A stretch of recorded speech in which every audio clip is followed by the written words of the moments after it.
Surgeon सारे आए थे। दिल से भी हमारे बहुत सारे लोग आए थे और ये पहली बार कार्यक्रम नहीं हो रहा है, मेरा यहाँ पहली बार अध्ययन है और मैं बहुत धन्यवाद देना चाहती हूँ रवीना जी को। या बहुत अच्छा कर रही थी कि सबसे पहले बात है कि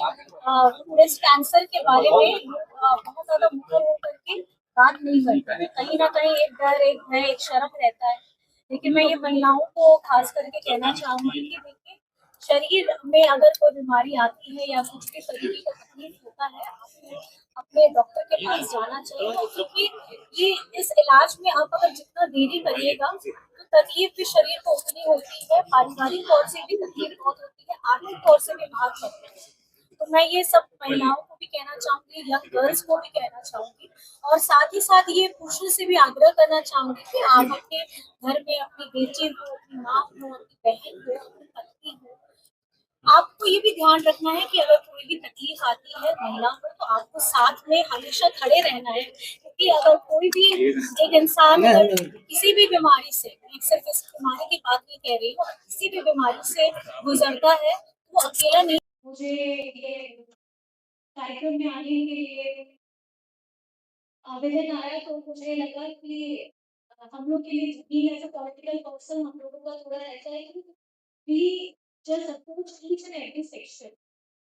जब इनका आया मेरे पास अप्रोच और मैंने बोला ओके ठीक है, इट्स फाइन, जो आप कर लेते हैं। बहुत सारी इंफॉर्मेशन पिताजी के माध्यम से जो मुझे मिली कि हम लोग बेसिकली महिलाएं हैं या हमारे साथ समाज में रहने वाले कुछ साथी भी हैं। पहली बात तो ये है कि हम लोग जब शब्द का इस्तेमाल करते हैं और जब ये शब्दों को हम लोग बड़े कॉन्फिडेंस के हिसाब से हम अपने पेशेंट को बताते हैं कि ब्रेस्ट कैंसर है, स्टेज में है, लेकिन जो सुनने वाले हमारे पेशेंट्स होते हैं या उनके घर वाले होते हैं उनको सुनने में भी थोड़ा सा संकोच होता है, क्योंकि ऐसी चीजें हैं जब हम अपने दुख तकलीफ से कोई व्यक्ति गुजर रहा होता है, चाहे महिला हो या पुरुष हो, और वो अपने डॉक्टर के पास जाता है और अपनी समस्याओं को बताता है। हमारे समाज में अभी भी ये स्टिग्मा है, ये सोच है कि हम उस शब्द का उच्चारण कैसे करें। अंग्रेजी में हम लोग बोल देते हैं कि बड़े आराम से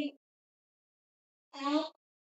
की ब्रेस्ट है, लेकिन जब कोई व्यक्ति अपनी तकलीफ बताता है और खास करके जब महिला इससे गांव देहात की महिलाएं आती हैं या शहर की महिलाएं भी बोलने से पहले उस व्यक्ति के अंदर है या उस महिला के अंदर में बहुत सारी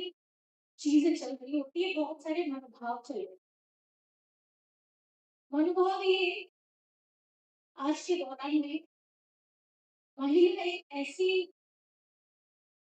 व्यक्ति है, ऐसा व्यक्तित्व रखती है जो कभी भी अपने परिवार को हमेशा प्रथम priority they. Priority in the sense जिसके घर में आकर के वो बहू बनी, जिसकी पत्नी बनी, बच्चों की माँ बनी, वो उनका ख्याल रखना, उनके बारे में सोचना, उनकी जरूरतों को पहला पूरा करना, ये हमेशा वो एक मानसिकता के साथ रहती कि मेरी ये जिम्मेदारी है और मैं बखूबी निभाऊं, और जो हम निभाते हैं। लेकिन साथ ही साथ आने वाले समय में हमारी महिलाओं को ये समझना होगा कि ये शरीर आपका है और जब ये शरीर आपका है तो इसका ध्यान रखना भी जिम्मेदारी आपकी है। आज अगर कुछ चीजें छोटा सा एक कट भी हो जाता है तो हम उसे इग्नोर कर देते, कहीं पे छोटा सा घाव हो जाता है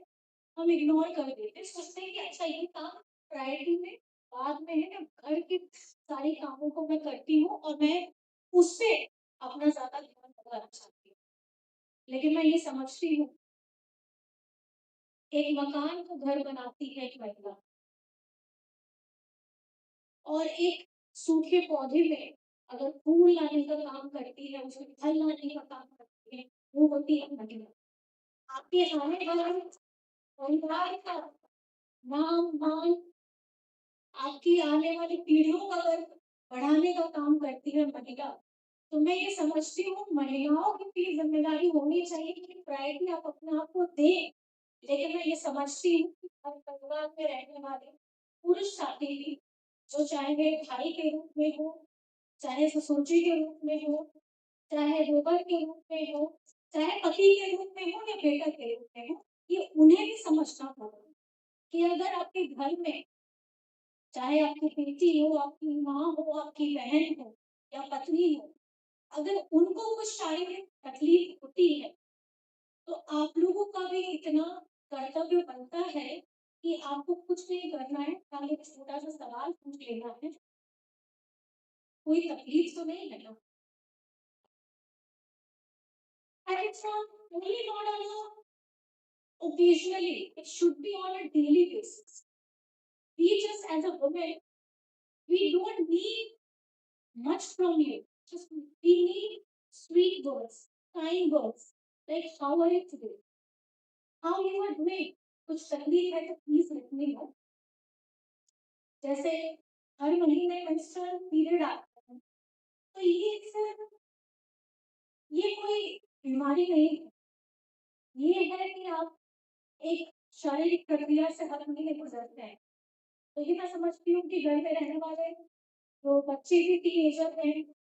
या जो हस्बैंड है, भाई है, ये समझना होगा कि हर महीने एक महिला की मासिक धर्म से गुजरती है, तो उसमें कुछ नहीं करना है, तो उनको एक सॉफ्ट बोझ दे